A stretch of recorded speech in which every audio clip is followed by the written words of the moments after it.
안녕하세요. 살다 보면 별꼴 다 본다는 걸 몸으로 체감한 30대 돌싱녀 인사 올립니다. 저는 결혼 후 1년 만에 초고속으로 이혼을 했는데요.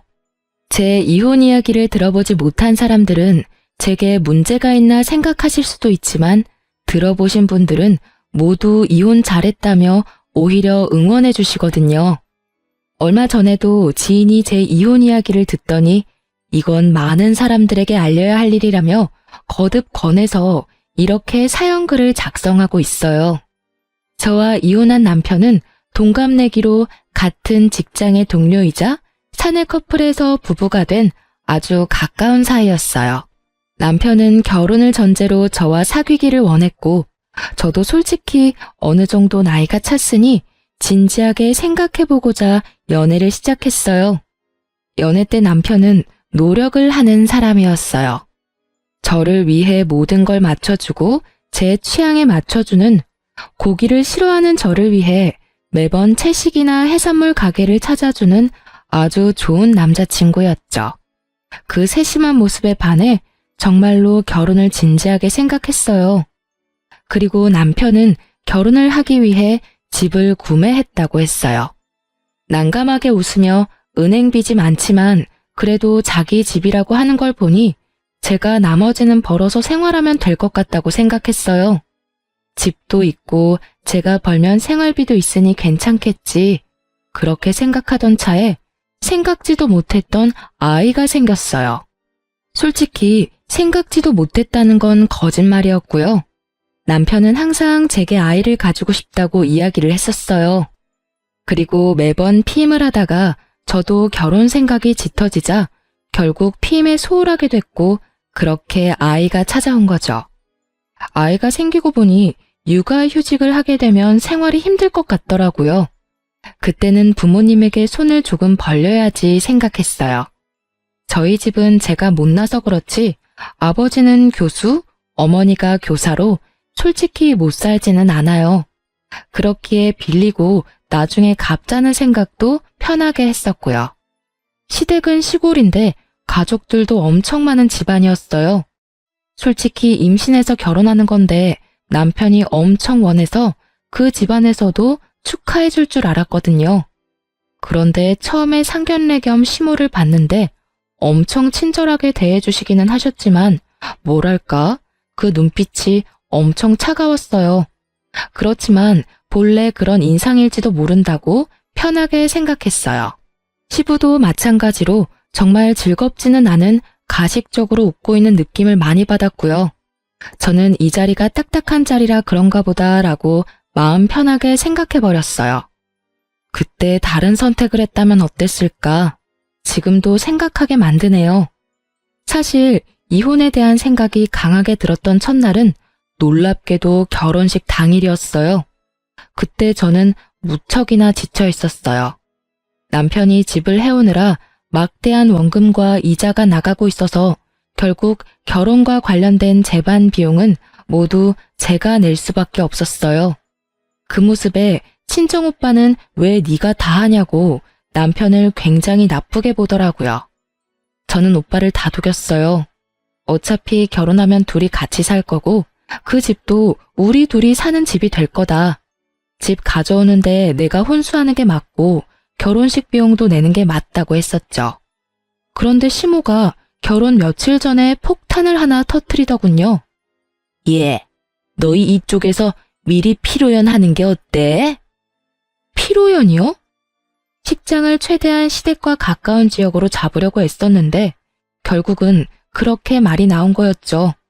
저는 남편을 쿡쿡 찔렀어요. 남편은 시모에게 어물쩍 말했어요. 결혼식만으로도 힘든데 무슨 피로연이에요? 그냥 결혼식만 하셔도. 얘 좀 봐. 너 우리 친척들 모두 우리 지역에 다 몰려있는 거 모르니? 차 대절해서 가려고 해도 그날 모이기 힘든 사람도 있는데 그런 친척들 위해서 하라는 건데 그것도 못해? 너 그러면 못 써?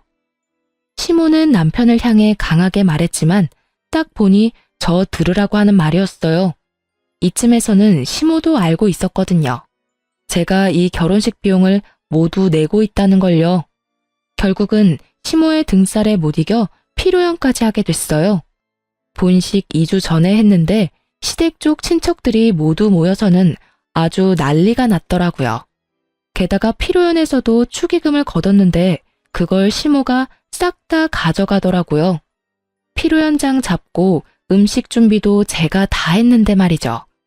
남편이 가져갔다면 식장 대여비와 음식 비용만으로도 제가 빼올 수 있었을 텐데. 그렇지만 크게 걱정은 안 했어요. 결혼식 때 남편에게 식대로 정산을 받기로 했었거든요. 얼마를 썼는지만 정확하게 계산해 두기로 했죠.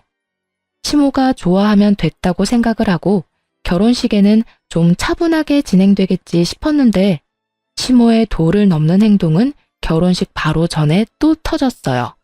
자기가 극구 노래를 부르겠다는 거예요. 저는 어이가 없었어요. 그리고 예식장 도우미 선생님들도 당황하기는 마찬가지였죠. 내가 노래교실 다니지 않니? 한 곡 멋들어지게 뽑아줄 테니까 나한테 맡겨. 어차피 너희 축가며 뭐며 아무것도 없다면서? 그렇게 재미없는 결혼식 괜찮겠니? 내가 분위기를 띄워줄 테니까 걱정 마. 시모의 말에 저는 정말 미쳐버리겠더라고요. 결국은 저는 몰래 직원을 불러내서 말했어요. 죄송한데 저희 어머니한테 결혼식 날 노래 준비는 안 될 것 같다고 좀 말씀해 주세요. 이러다가 제 결혼식 다 망치겠어요. 결국 결혼식장에서는 준비되지 않은 노래는 부를 수 없다고 했고 저도 시모에게 결혼식에서 말고 다른 때 불러달라고 했죠. 바락바락 하겠다고 우기던 시모도 예식장 측에서 안 된다고 하니 받아들이긴 하더라고요. 그런데 결혼식 날 초대받아서 온 제 친구가 저한테 조심스럽게 다가와 이야기하더라고요. 너 벌써 시댁이랑 무슨 일 있는 거 아니지? 네 시어머니 되시는 분이 여기저기 네 욕 엄청 하고 다니셔. 말 안 하려고 했는데 그래도 네가 모르고 나중에 들으면 더 놀랄까봐 미리 말해주는 거야. 너 조심해야겠다. 친구의 말에 저는 얼굴이 달아오르는 걸 느꼈어요. 강철 같은 신부 화장이 아니었다면 저의 흥분은 모두 고스란히 드러났겠죠. 저도 나이를 뒤로 먹은 게 아니다 보니 제가 받은 열을 삭히는 건 일도 아니었어요. 다만 겉으로 웃고 있는 얼굴과는 다르게 몸속에서는 이미 분노가 극에 달했지만요. 참아야 한다. 내 얼굴에 침 뱉기야. 그 생각만 내도록 했어요. 완벽한 결혼식을 위해서 절대로 화를 내지 않았죠. 그렇게 마지막에 가족이 모여서 사진을 찍는데 갑자기 시모가 제 옆에 오시더니 뜬금없이 이런 말을 하더라고요. 사랑한다, 우리 며느리. 우와, 진짜 욕이 입 밖으로 터져나오는 걸 겨우 삼키느라 죽는 줄 알았어요. 뒤에서 욕이라는 욕은 다 하고 돌아다녀서 내 친구들까지 그걸 다 알게 한 주제에 뭐? 사랑한다고요? 진짜 그 넙대대한 시모의 얼굴에 한 대 줘 패고 싶은 걸 겨우겨우 참고 웃었어요. 네, 어머님, 저희 잘 살게요. 그렇게 저는 완벽한 결혼식을 겨우겨우 지켜낼 수 있었어요. 남은 건 너덜너덜해진 제 멘탈 뿐이었지만요. 그리고 시모는 그 멘탈마저 마지막에 탈탈 털어가시더군요. 제가 결혼식 비용을 다 냈잖아요. 그리고 혼수의 예단비까지 싹 다 해서 몇 천만 원이 들어서 남편에게 미리 이야기해놨었거든요. 피로연 할 필요 없었는데 어머님이 원해서 한 거니까 그 비용은 반반씩 부담하자고 했죠. 솔직히 돈은 제가 다 냈는데 들어온 축의금은 시댁에서 다 가져갔으니 저도 남는 게 있어야 나머지 결혼식을 제대로 치를 수 있잖아요. 그때 남편은 알겠다고 확실하게 말해줬어요. 지금 당장 돈이 없으니 결혼식 때 들어오는 축의금에서 떼주겠다고 했는데 막상 정산하러 내려갔더니 시모가 남편에게 들어온 축의금을 모조리 들고 식대 계산을 하고 있더라고요. 저는 남편에게 가서 물었어요. 저번에 필요할 때 쓴 돈 따로 빼놨어? 그게... 왜? 안 빼놨어? 그럼 어떻게 할 거야? 필요한 때 쓴 돈 반은 주기로 약속했잖아. 주기로 한 돈으로 식대 계산하면 나한테는 어떻게 돈 줄 건데? 조용히 좀 해. 너도 어차피 축의금 들어온 거 있잖아. 그 금액도 다 남을 건데 그걸로 우선 쓰면 되지. 너 식대가 다 내 돈인 줄 아니? 그거 우리 부모님이 친구들, 친척들 결혼식 돌아다니면서 낸 돈 돌려받는 거야. 내 친구들이 준 돈만 오로지 내 거라고. 게다가 그 돈이 들어온들 어차피 혼수로 다 나가야 하는 돈인데. 결국 제 입에서 고운 소리가 나올 리 없었고 큰 소리가 버럭버럭 터져나왔어요. 솔직히 작게 이야기할 수 있었고 조심스레 이야기할 수도 있었어요. 시모의 행동들이 없었다면 말이죠. 이미 시모의 행동들로 제가 기분이 팍 상해 있는데 남편이 저러니 말이 곱게 나가질 않더라고요. 예, 너는 이제 막 결혼한 애가 남편을 잡어? 아니, 남자가 집을 다 해오면 네가 자질구레한 건 내야지. 넌 기생충 마냥 남자한테 빌부터 살려고 벌써부터 그러는 거야? 기생충요? 누가 기생충인데요? 어머님, 집을 가져오면 뭐해요? 다 대출이라 원금 이자만 월급만큼 나가는데. 그러면 어차피 제 월급으로 생활해야 하는 거 모르셨어요? 그 대출금이랑 제가 내는 생활비랑 어차피 비슷해요. 집돈 갚는 동안 내내 제 돈으로 살림 살아야 하는 거예요. 제가 아등바등 돈 갖고 그러는 거 다 잘 살아보려고 그러는 거라고요. 그리고 이 말은 안 하려고 했는데 해야겠어요. 아니, 저희 사정 뻔히 알면서 결혼식 전에 피로연은 왜 하자고 하신 건데요? 그게 그렇게 중요했어요? 그리고 피로연 할 때 식대며 예식장 비용이며 제가 다 냈는데 어머님이 축의금 들어온 거 다 가져가셨잖아요. 적어도 피로연 하자고 먼저 이야기하셨으면 비용 정도는 알아서 주시는 게 맞지 않나요? 아들이 돈 한 푼 없이 결혼식 하는데. 결국 참다 못한 저는 터져버렸고 남편은 한숨을 푹 쉬더군요. 그것도 웃겼어요. 한숨을 지가 왜 쉬어요? 내가 했으면 했지. 뭘 잘한 게 있어서 그렇게 다 해탈한 것처럼 구는지. 남편 놈이 먼저 돈을 제대로 빼놨으면 이럴 일 없었을 거잖아요. 결국은 남편은 축의금에서 필요한 값을 떼서 저한테 주더라고요. 제가 그 돈을 받으려고 하자 이번에는 시모가 난리더라고요. 아니, 왜 너한테 이 돈을 줘? 우리 집에 들어온 축의금이잖아. 왜 네가 가져가?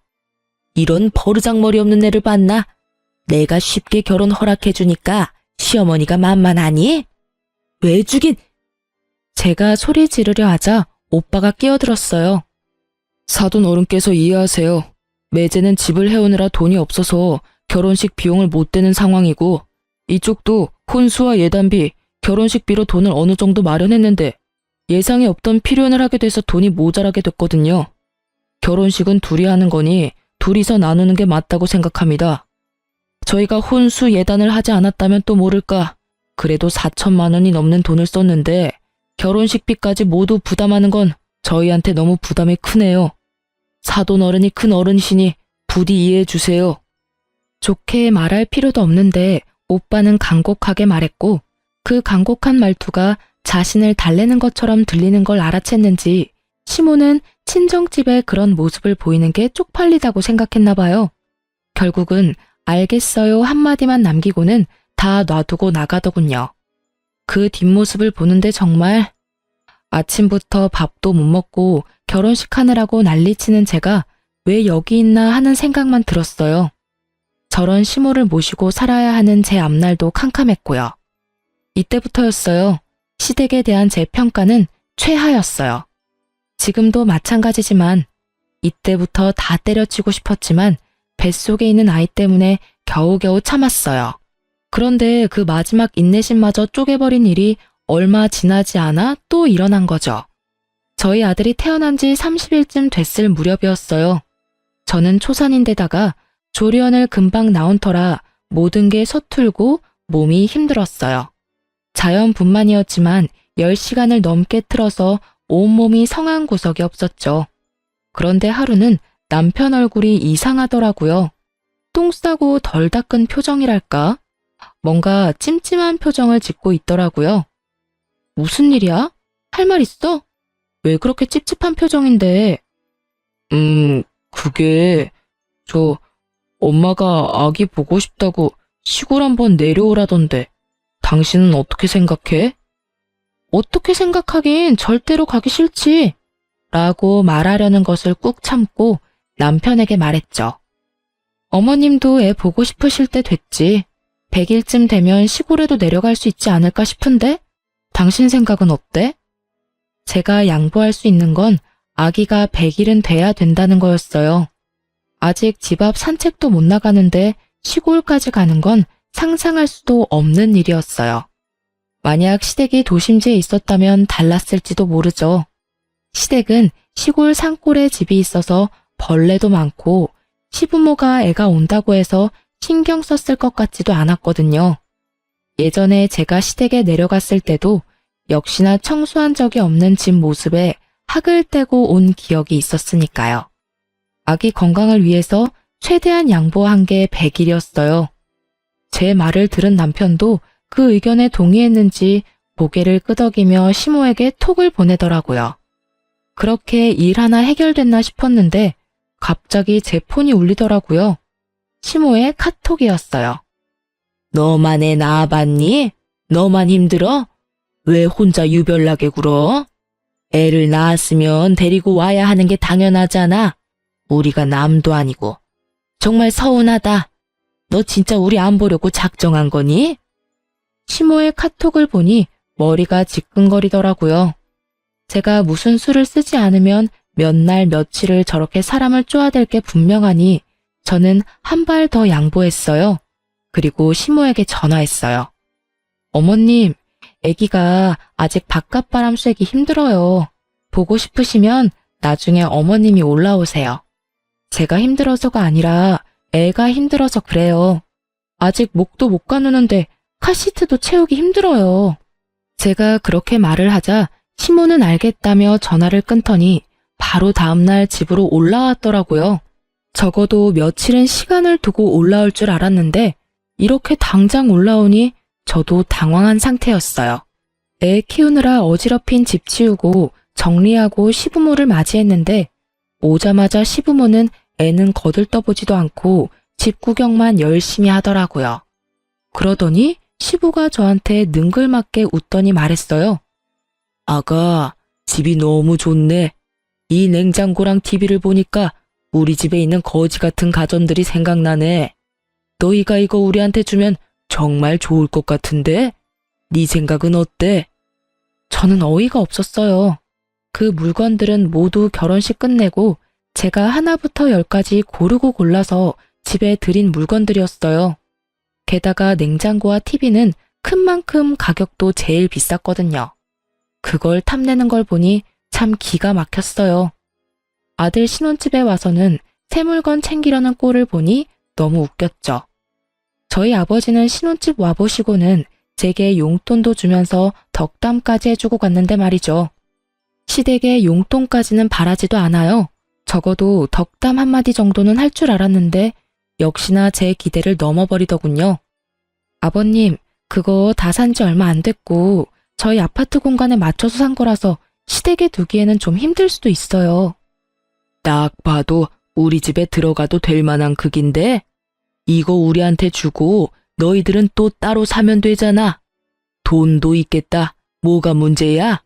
우리처럼 힘들게 사는 것도 아닌데. 거기다 친정에서 돈 좀 받을 거 아니야.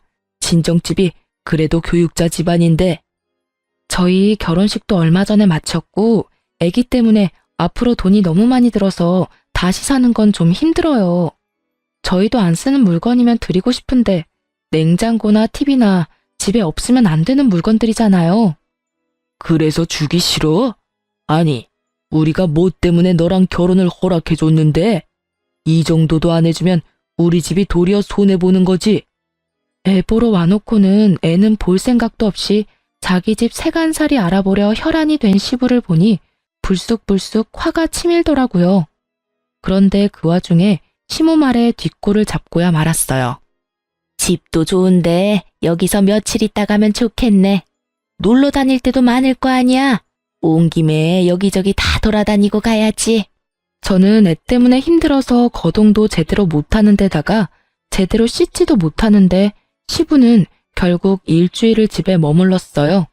그러면서 있는 내내 제가 해주는 밥 3끼 꼬박꼬박 얻어먹고 아침 저녁으로 빨래 내놓더라고요. 그걸 하면서도 최대한 참아보려 했는데 저녁에 이제 좀 쉴까 싶어서 누우면 맨날 누워있으니 몸이 아픈 거라며 움직이라고 하면서 사람을 괴롭혔어요. 결국 며칠 지나지 않아 저는 열이 받을 대로 받아버려 저녁에 퇴근하는 남편을 안방으로 데리고 와서 따졌어요. 어머님한테 언제 가시는지 물어봐. 그리고 최대한 빨리 내려가시라고 해. 내가 어떻게 그런 말을 해. 자식 신혼집 보러 오신 분들한테. 신혼집 3일 내내 봤으면 이제 다 본 거 아니야? 볼거리가 아직도 남았어?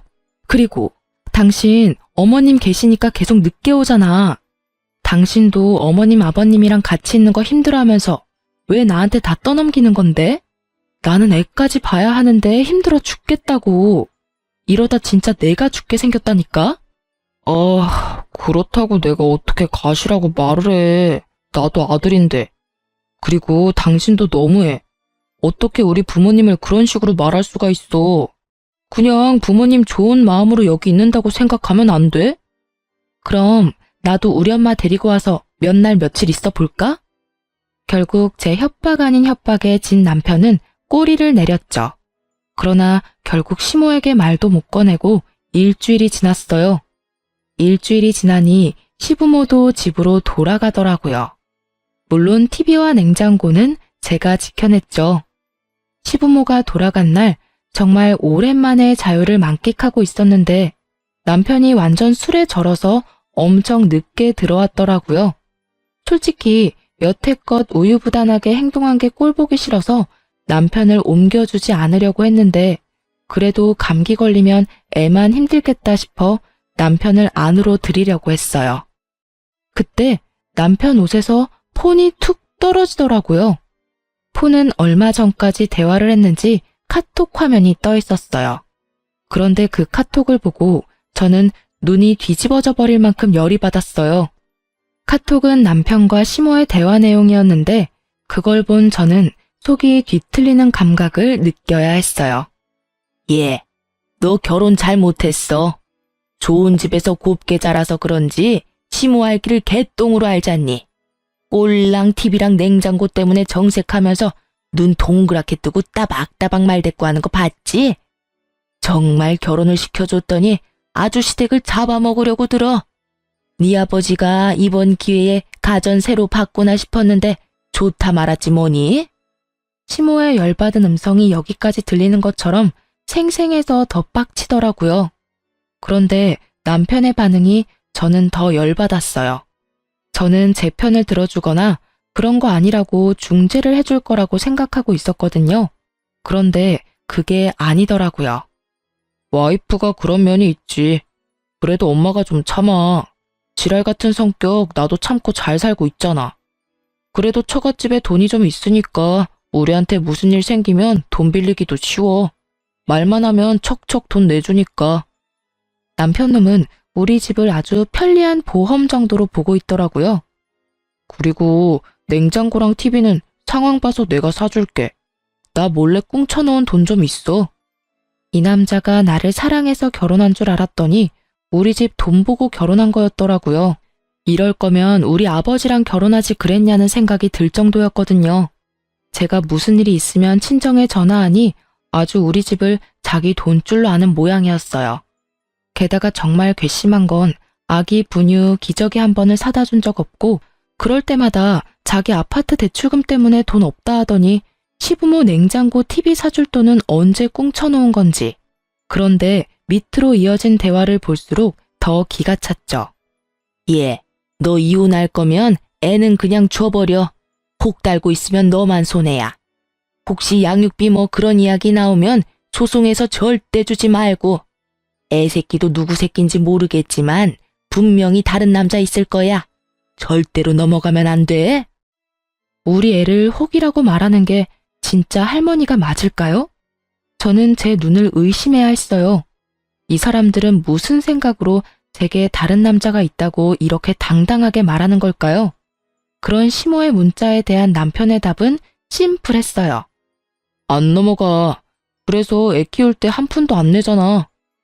시모의 미친 소리에 미친 답변을 건넨 남편놈을 보니 정말 모든 걸 뒤집어 엎어버리고 싶더라고요. 이 새끼는 뭔데 내 자식을 본인 자식이 아니라고 하는 걸까? 그러면 왜 지 자식도 아니라고 생각하면서 같이 살까? 의문만 가득했지만 이제 다 필요 없었어요. 알아보고 싶은 마음 요만큼도 없었고 그냥 이혼만 생각하게 됐죠. 그러고 보니 생각이 났죠. 남편놈이 곧 워크샵을 떠난다는 걸요. 바로 3주 뒤였어요. 1박 2일로 가는 거라 미리 저한테 이야기를 했었거든요. 저는 그때가 좋다고 생각했어요. 제가 생각한 일을 행하기에 딱 좋은 날이라고요. 남편 워크샵 당일에 저는 미리 예약해뒀던 이삿짐 센터를 불렀어요. 그리고는 제가 산 가구며 가전들을 모두 친정집으로 옮겨버렸어요. 친정에는 미리 이야기를 해놓은 상태였거든요. 처음에 이혼 결심하고 부모님에게 가서 이야기했을 때 부모님 기분도 무척 안 좋으셨어요. 두 분 다 교육자라 그러신지 제게 결혼은 가문의 결합이며 뭐 이런 말들을 운운하며 저를 답답하게 만들더라고요. 그래서 결국은 시모와 남편의 행동에 대해 이야기해버렸죠. 이중인격처럼 앞에서는 쳐웃고 뒤에서는 욕하는 시모와 그런 시모에게 자기도 지랄 같은 내 성격 참아주며 산다는 남편의 말을 두 분에게 들려드렸더니 두 분 다 열이 받으셨죠. 특히 아버지는 얼마나 화를 내시는지. 그러지 않아도 내가 너 결혼식 때 너무 이상했어. 아들이 집 사온다고 어떻게 모든 걸 너한테 다 맡길 수가 있어? 결혼식 비용은 둘이서 부담하는 게 맞는 거지. 게다가 너한테 화내는 것도 그렇고. 그리고 네 애를 자기 아들 손주가 아니라고 말하는 것도 너무 무례한 일이잖아. 잘 헤어졌어. 그딴 집 빨리 나오고 이혼해. 저는 아버지의 허락을 받고 집안의 물건들 중 남편 것만 쏙 남기고 나머지는 다 집으로 가져갔어요. 그리고 신발장 안에 이혼 서류까지 놔두고 나와버렸죠. 집에 있는 작은 숟가락, 젓가락까지 모두 제가 마련한 것이었으니 집은 아예 텅 비어버렸더라고요. 남아있는 건 남편놈의 옷가지와 그 사람이 쓰던 물건들 뿐이었죠. 저는 남편을 용서할 생각이 하나도 없었어요. 그런데 남편 새끼도 저한테 용서를 구할 생각이 하나도 없었나 보더라고요. 저한테 만나자고 해서 나갔더니 도리어 저한테 화를 내더라고요. 너 미쳤어? 집에 있는 짐 다 어디 갔어? 집에 있던 가구며 가전 다 어디로 빼돌렸냐고. 내가 내 돈 주고 산 거 내가 가져왔을 뿐인데 뭐가 그렇게 화가 났어? 그게 네 거야? 네 돈 주고 샀니? 누가 보면 네가 산 것처럼 보이겠다. 그치? 정말 뻔뻔하네. 너도 그렇고 어머님도 그렇고. 뒤에서 남의 욕할 때는 언제고 이제 와서 짐을 왜 뺐냐고? 지랄 같은 성격 맞춰주고 살 필요가 뭐가 있어. 그냥 너 살고 싶은 대로 살아. 네가 대출로 산 아파트에서 아무것도 없이. 나는 그런 소리 듣고도 태어날 두꺼운 낯짝 같은 거 없으니까. 무슨 소리 하는 건데? 내가 언제 욕을 했다고 그래? 카톡에서 어머님이랑 대화한 거 다 봤거든? 사진도 찍어놨어. 술 마시고 톡 보낼 거면 관리를 잘했어야지. 하긴 네가 네 폰 간수를 못한 탓에 나도 그 진실을 알았지만 나는 시댁이든 너든 떠받들고 살 마음이 아예 싹 사라져버렸거든? 그러니까 이 김에 이혼하자는 거야. 왜 짐 뺐냐고 물으러 온 거 보니 신발장은 안 봤나 보네? 거기 이혼 서류 있으니까 작성해서 내줘. 내가 써야 하는 건 다 썼으니까. 그제서야 남편 얼굴이 아차 싶더라고요. 그런 말을 한 게 사실이었으니 자기도 발뺌은 더 못할 거고 이제 무슨 헛소리를 짓거리려나 싶었는데 역시나 정신 나간 소리를 멀쩡한 얼굴로 짓거리더라고요. 우리가 받들고 살라고 한 적 없잖아. 솔직히 그런 말 한 거는 사실이지만 그렇다고 해서 짐을 이렇게 다 빼버리는 건 너무하지. 적어도 이혼을 하려면 이야기를 하고 의논을 해야 하는 게 정상 아니야? 그리고 시부모한테 그 정도도 못 해줘? 어머니랑 아버지가 뭘 그렇게 바랬는데? 그래, 욕 좀 했어. 그치만 그건 너한테도 문제가 있는 거니까 어쩔 수 없잖아. 짐을 뺀 건 내가 너희 집에 보낸 예단비가 아까워서 뺀 거야. 그러니까 네가 이해해. 그리고 내가 무슨 문제가 있어? 나 결혼식에서 너희 엄마 진상짓 했을 때도 참고 웃어줬어. 너희 아빠 우리 집에 와서 가전 가져가고 싶다고 했을 때도 웃으면서 넘겼어. 웃음 따위 전혀 나오지 않았지만 말이지. 근데 너랑 너희 부모님이 나한테 어떻게 했어? 아주 셋이서 나 하나를 분석을 자세하게도 했더라. 그리고 너는 네 새끼가 누구 애 새끼인지 몰라서 시모가 그런 말 했을 때 애 키울 때 한 푼도 안 낸다고 당당하게 이야기했어? 이 미친 새끼야. 틀린 말이 아니잖아. 너 당당하게 그 애가 내 애라고 말할 수 있어? 너 나 몰래 바람 피우고 애 만든 거잖아. 내가 애 갖고 싶다고 하니까. 저는 어이없는 얼굴로 남편 새끼를 쳐다봤어요. 이놈이 무슨 이야기를 하는 건지 머리가 따라잡지를 못하겠더라고요. 내가 다른 남자를 만난 적이 없는데 무슨 바람을 피웠다고 이러는지. 떨떠름한 제 앞에 남편이 종이 한 장을 턱 내보이더군요. 바로 검사지였어요. 영어로 뭐라 적혀 있는데 남편이 이야기하더군요. 나 무정자증이야. 애 못 갖는다고. 내가 애를 가지고 싶다고 이야기한 게 그냥 한 이야기인 줄 알았어? 나 자연 임신 시킬 확률이 엄청 낮거든? 게다가 너랑 나 그만큼 많이 관계한 것도 아닌데 애가 금방 생겼잖아. 네가 내가 가진 집 노리고 다른 놈 씨 갖고 장난친 거잖아. 그제야 이 새끼가 하는 말이 다 이해가 되더라고요. 본인이 고자인 걸 알고 있으니 애가 지 새끼가 아니라고 확신했던 거고요. 그렇지만 저 또한 확신하거든요. 그 기간 동안 맹세코 바람을 핀 적이 없으니까요.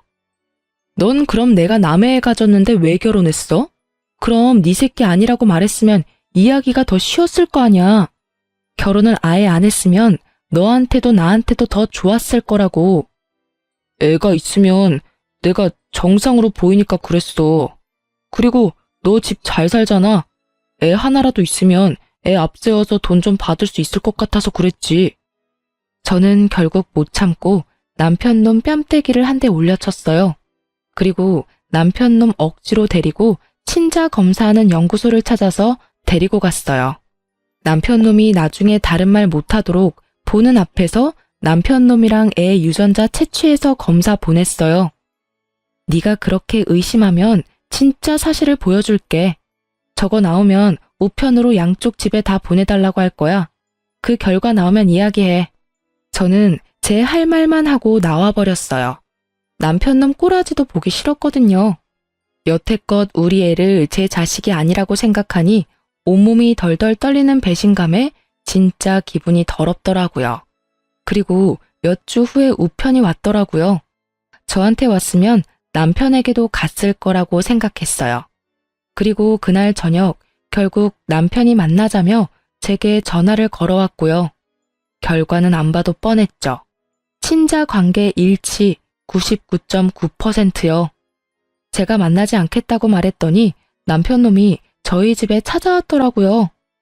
그러면서 우리 집 앞 문 앞에서 무릎 꿇고 앉아서는 울며 불며 아파트 떠나가라 울더라고요. 여보, 내가 잘못했어. 나는 그런 거 진짜 모르고 내가 무슨 짓을 했는지 모르겠어. 뭘 잘못했는데? 너 그냥 너 살고 싶은 대로 살았잖아. 우리 애가 네 애 아니라고 믿으면서 애한테 얼만큼 상처 줬는지 알기나 해? 게다가 넌 나까지 모욕한 거야. 내가 너 놔두고 바람을 피웠다고? 넌 내가 그렇게 뻔뻔한 여자처럼 보였니? 여태껏 남의 자식이라고 생각하고 살았으니까 그냥 남의 애라고 계속 생각해. 이제 와서 미안하니 잘못했니? 그런 소리 하지 말고. 어떻게 그래? 내가 우리 아들 아빠인데. 평생 나한테 없을 줄 알았던 내 자식인데 내 아이잖아. 아니? 네 애 아니야. 내 애지. 너 우리 애한테 분유 한 통 기저귀 하나 사준 적 있어? 아니면 장난감을 사준 적이 있어? 그렇다고 살갑게 애랑 놀아주고 안아준 적이 있어. 그런 걸 안 하는 사람은 남이라는 거야, 남. 너 우리 애한테는 남이라고. 웃긴 일이죠. 지 자식인지 몰랐을 때는 그렇게 배짱 있게 굴더니 지 새끼인 거 알고 나니 완전 안면 몰수하고 지 자식이라니. 내가 너한테 준 사랑보다 남의 자식인 줄 알았던 애가 네 자식이라는 사실이 그렇게 애절해? 애도 애지만 넌 나한테 너무 큰 상처를 줬어. 넌 나를 바람이나 피고 꼴랑 집 한 채에 어디 가서 남의 씨 가져다 품어 애 낳은 년으로 만들었어. 내가 너한테 사랑한다고 말할 때 네가 무슨 생각을 했을지 생각하면 자다가도 정신이 번쩍 들 만큼 화가 난다고. 제 말에 남편 놈은 그제야 입을 다물더라고요. 난 너 용서할 생각 없고 너랑 할 이야기도 없어. 이혼할 거고 합의 안 되면 소송이야. 나는 네가 어떤 의도로 나하고 결혼을 했는지 이 애가 네 애가 아니라고 생각하는 것도 다 녹음했고 사진 찍어놨어. 소송하면 무조건 애는 내가 데려오겠지. 그 증거들만 있으면 나 무적이잖아. 그러니까 시어머니한테 전해 애 양육비는 얼마가 나오던 10원짜리 한 푼까지 싹 다 받을 거라고. 제 말에 남편 놈은 찌질하게도 제 바지가랑이를 잡고 늘어지더니 아버지와 오빠가 오고 나서야 결국 강제로 떨어졌어요. 그 다음날 남편 놈 대신 시부모가 찾아왔더라고요. 저는 예상했어요. 남편한테 들었으면 뭐라도 행동을 취할 거라고 예상은 했죠. 행동력 좋으신 분들이잖아요. 두 사람 모두 얼굴이 새하얗게 질려 있더군요. 며느라가 제발 이혼만은 하지 말아줘. 우리 아들이 너무 미안한 마음이 가득해. 우리도 물론이고. 너한테 그런 상처 주려고 한 거 아니야. 그냥 우리들끼리 하는 이야기였고. 알잖니. 임금님 없는 자리에서는 임금 욕도 한다고. 어머님, 저랑 그이랑 이혼하는 거 바라셨잖아요. 원하시는 대로 해드릴게요. 대신 애는 그이 애인 거 확인하셨을 테니까 양육비는 다 받을 거예요. 그 사람 집 대출금 때문에 어차피 양육비 제대로 못 받을 거 뻔하니까 어머니께서 그 사람한테 돈 좀 빌려줘요. 제발 그러지 마. 얘, 우리한테서 손주 뺏어가지 말아줘. 아주 쇼를 하고 자빠지셨더라고요. 언제는 누구 애인지도 모르래 양육비도 안 주고 이혼이나 하라더니. 그래, 우리 집안의 최고로 중요한 손주다. 그 아이만큼은 우리한테 돌려다오. 우리가 잘 키울 자신이 있어. 아버님, 좀 그렇네요. 저번에 우리 집 와서 애를 한 번이라도 안아보시기는 하셨어요? 애는 안중에도 없고 저희 세간살이만 눈독 들이셨잖아요. 그리고 그때 그런 말도 하셨죠? 친정에서 돈 주지 않냐고. 우리 집안에서 그 정도도 안 해주면 손해라고 하시지 않았어요? 어차피 애는 안중에도 없던 분들이 갑자기 애가 소중하다며 여기 와서 이러시니 참 웃기네요. 할 말 있으시면 이혼소송 변호사한테나 가서 하세요. 저는 두 분하고 할 이야기 없습니다. 저는 시부모 모두 쫓아보냈어요. 결국 그 뒤로 이혼은 소송으로 가게 됐지만 저에게 유리하게 될 수밖에 없었죠. 솔직히 결혼 기간이 짧아 재산 분할 같은 거 할 게 없었어요. 다만 위자료는 제가 조금 받아올 수 있었고 아이 친권과 양육권도 제가 가져왔죠. 남편은 제게 양육비를 꼬박꼬박 내야 했어요. 그리고 이혼 3년쯤 뒤에 저는 재혼을 하게 됐어요. 그런데 재혼을 한다고 친구들에게 연락을 했던 게 전 남편에게까지 흘러갔는지 저한테 전화가 와서는 결혼하는 건 너무하지 않냐며 난리를 피우더라고요. 당신 나랑 재결합할 생각으로 여태껏 혼자였던 거 아니야? 어떻게 재혼을 해? 내 아이를 데리고. 재결합은 무슨? 어디서 얼빠진 소리를 해? 네 착각이야. 난 지금 이 사람 놓치기 너무 싫고 너랑은 정반대로 나랑 제 자식도 아닌 애를 사랑해줘서 결혼하려는 거야. 너는 네가 지금 애를 가질 수 없다는 생각 때문에 나하고 아이한테 매달리는 것 같은데 내가 기적처럼 애 가진 것처럼 다른 여자에게도 기적이 일어날 수도 있잖아. 그러니까 열심히 너도 재혼이나 해. 나한테 전화해서 뻘짓하지 말고. 그렇게 전화를 끊었는데 몇 달 후 직장 동료가 연락이 왔더라고요. 언니, 그거 알아요? 언니 전 남편 사기당했어요. 응? 무슨 사기? 세상에, 어떤 여자가 자기가 애 가졌다면서 결국 결혼까지 할 것처럼 했거든요? 진짜 저희한테 청첩장까지 돌리고 막 그랬는데. 알고 보니까 결혼하기 전에 이 명목 저 명목으로 언니 전 남편 돈 다 받고는 글쎄 그 아파트 담보로 돈까지 빌려서 날랐다고 하더라고요. 그래서 한동안 그분 얼굴이 완전 죽상이었죠. 뭐? 여자가 애를 가졌는데 왜 여자가 도망가? 알고 보니까 임신 자체가 거짓말이었대요. 그 여자가 갔던 산부인과에 찾아갔다는데 그런 여자도 없고 애도 없고 아예 진료 기록 자체가 없었대요. 결국은 재혼도 물 건너 가고 아파트 살 때 빌린 은행 빚에 담보대출까지 갚아야 해서 헉헉대시더라고요. 뭐 얼마 전에 보니까 새벽에 배송 알바 하시는 것 같던데? 여자가 완전히 계획하고 접근했나 보네. 그러게 사람을 잘 만났어야지. 애 가졌다는 이야기에 아주 혹해가지고는. 저번에 나 애 가졌다고 했을 때처럼 남의 남자애는 아닌지 의심이라도 하든지 안 하고. 근데 그 집의 비극이 거기서 끝이 아닌 거죠. 뭐가 더 남았어? 그 여자가 뱃속에 애를 들먹이면서 그 댁 부모님한테도 돈을 엄청 빌려갔대요. 그것 때문에 큰돈 잃어서 두 분 다 그 여자 잡으러 동분서주 돌아다니시다가 결국에는 없던 병까지 얻어서 병원 신세 지고 있다고 하던데요. 정말 상상을 뛰어넘네. 그러게요. 지금 생각해도 잘 빠져나오셨어요, 언니. 그런 집안에 있었으면 얼마나 고생했을지 안 봐도 훤하네요. 직장 동료의 전화를 끊고 참 많은 생각이 들었어요. 저에게는 그렇게 날카로웠던 의심의 칼날이 그 사기꾼 여자한테는 들지 않았다는 게 참 웃겼어요. 결국 제 진짜 핏줄은 품어보지도 못하고 잃게 생겼고 제 혼은 막판에 엎어져 막대한 빚만 졌으니 말이죠. 그걸 보니 제가 빠져나온 게 참 잘 됐다는 생각이 들긴 해요. 저는 지금 재혼을 해서 잘 살고 있거든요. 지금 시댁은 저한테 너무 잘해주셔요. 솔직히 이혼 후에 저는 시댁이라면 몸서리를 치는 바람에 엄청 예민하게 반응할 정도였거든요. 그런 제 모습도 그러려니 하고 넘기고 절대로 남 싫은 소리를 안 하시는 게 저희 시댁이에요. 처음에는 이 집안도 옛날 시댁처럼 똑같이 굴면 어쩌나 싶었는데 그런 분이 전혀 아니셨더라고요. 오히려 시댁과는 먼 게 좋다면서 멀리하니 서운한 기분에 제가 더 가까이 다가가게 됐거든요. 그리고 항상 칭찬을 해주니 마음이 더 가거든요. 제 아들도 본인 손주처럼 따뜻하게 대해주시고 말이죠.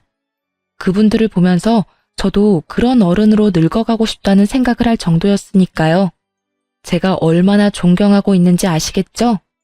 전 남편과 전 시댁의 어른들에게 단 한 번을 안겨보지 못한 제 아들에게 이렇게 좋은 가족을 만들어줄 수 있다는 게 너무나 다행스러운 일이라고 생각해요. 아이는 커가면서 제 양부를 닮아가고 있어요. 전 남편은 제가 마지막에 한 말 때문이라도 아이를 만나러 오는 일은 없었어요. 제가 그랬거든요. 네가 조금의 양심이라도 있으면 애한테 아빠 행세할 생각하지 마. 그 말을 듣고 본인도 느낀 게 많았는지 더 이상은 아이를 귀찮게 하지 않았어요. 친부니까 만나게 해줘야 한다는 생각을 하는 사람도 있겠지만 저는 전 남편을 죽을 때까지 용서할 생각이 없거든요. 저는 제 아이에게 온전한 사랑을 주는 사람을 아빠로 만들어주고 싶으니까요. 이렇게 글을 쓰고 보니 정말 폭풍과도 같은 이혼이었네요. 제 이야기 들으시면서 어떠셨나요? 가끔은 저도 결혼 1년 만에 이혼한 제가 다른 사람 눈에 어떻게 비칠지 의식해요. 그래서 이렇게 글을 쓰는 거고요. 저처럼 이런 사연을 가진 사람도 있다는 걸 알아주셨으면 해요. 이혼은 많이 참았다고 또 참지 못했다고 해도 되고 하면 안 되는 그런 게 아니잖아요. 누구든 그 상황이었다면 당장 탈출하고 싶었을 테니까요. 글을 쓰고 나니 좀 후련해졌어요. 앞으로는 밝은 미래만 바라며 살 거예요. 사연 들어줘서 고맙습니다.